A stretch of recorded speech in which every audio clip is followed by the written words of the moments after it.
then, but it wasn't enough. Yeah, but, You know? that's the problem. You're 1-1 down. As at that time, I think the game was still 0-0 because they didn't score the goal. Why couldn't you just stay in this? You have a little bit of structure. Why do you still want to go toe to toe with Manchester United at Old Trafford at a 1-man down game? And that Yeah, was, I think, what stunned me most was just the offensive changes that I thought were too fast. How do you yes, the guy change didn't all even your give the offensive team a little bit players? of time to Yeah. understand, what's good. Just immediately.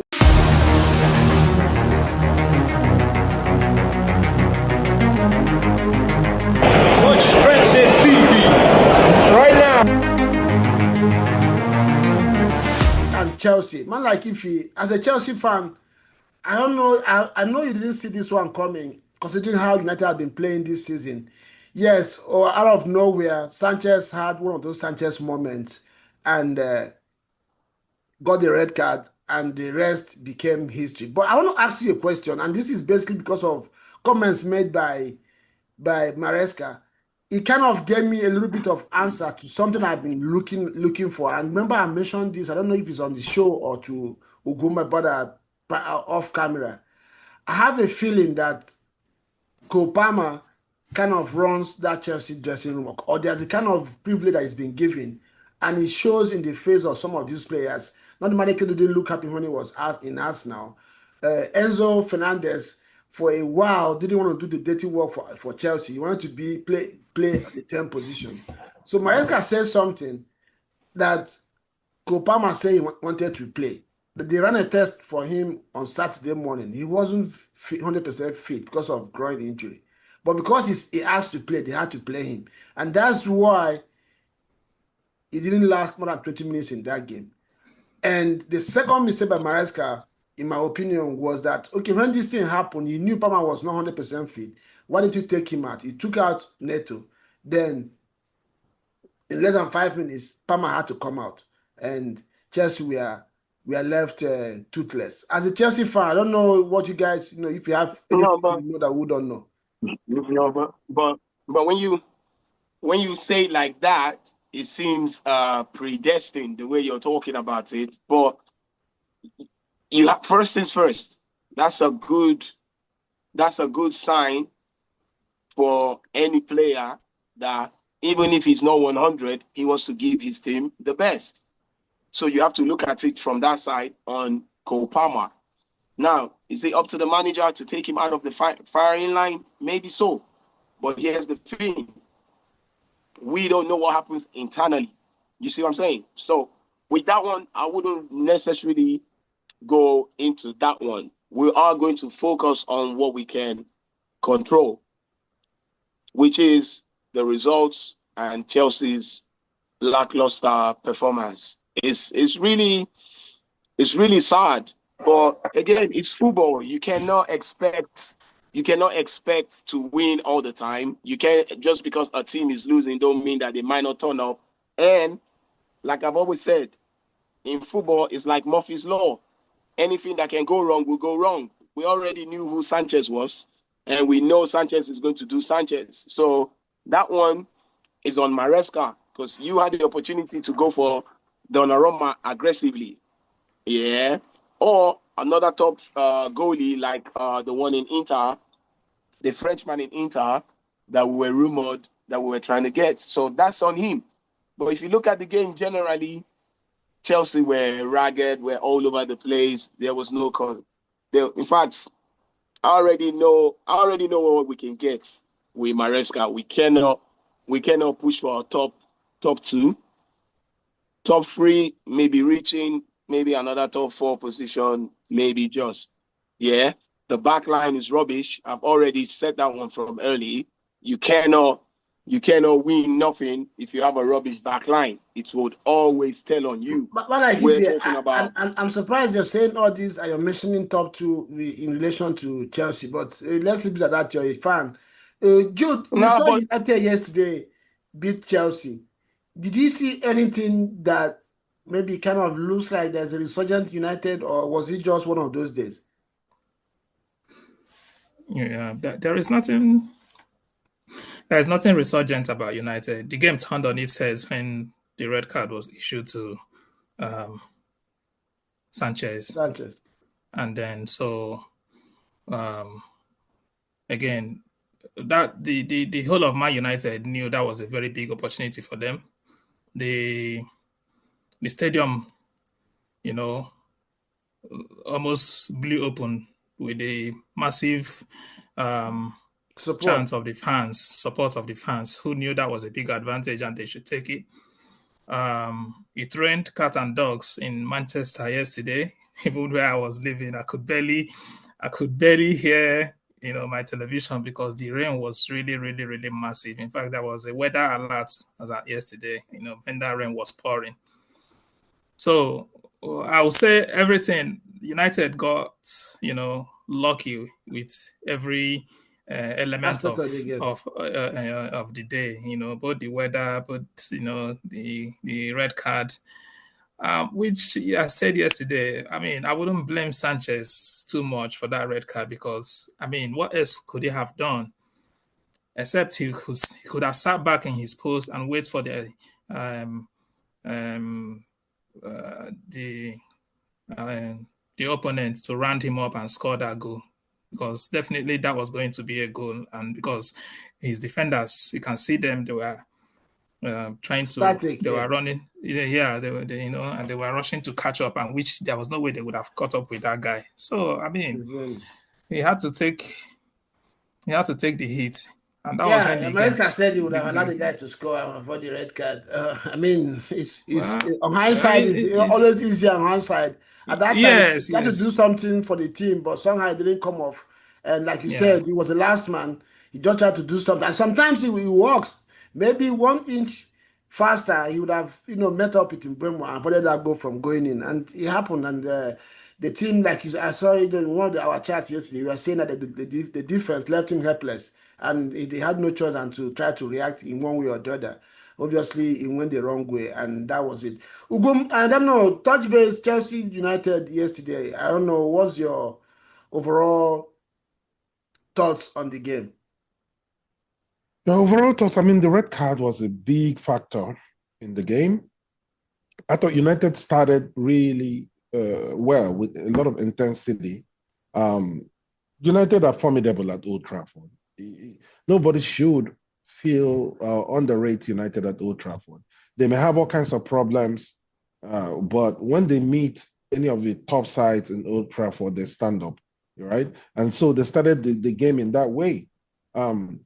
Chelsea, I am not quite familiar with some changes that were made for Chelsea, but I expected a bit better. I expected them to know that United will come with the heat and be able to, negotiate through that heat from the back and be on the front foot. So that red card caused a lot of problems for them already.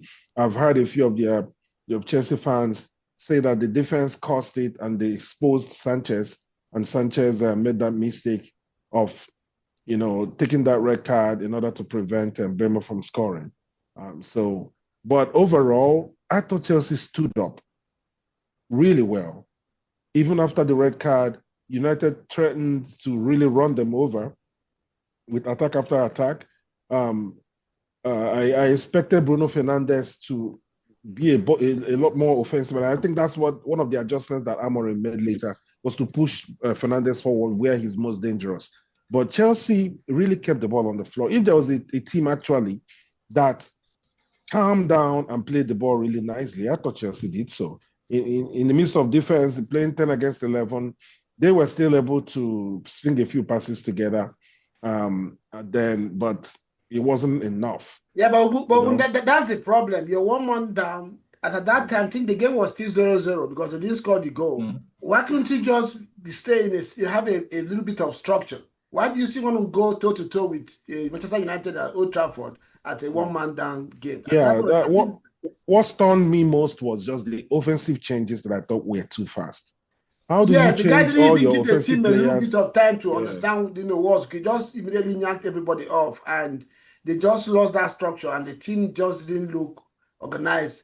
I mean, the goal they scored came in too late. Obviously, they are just always destined to lose that. Before we go to the main game of the weekend, let's touch base on a few other ones. Man, like last weekend we talked about West Ham, and we are very adamant about Wolves.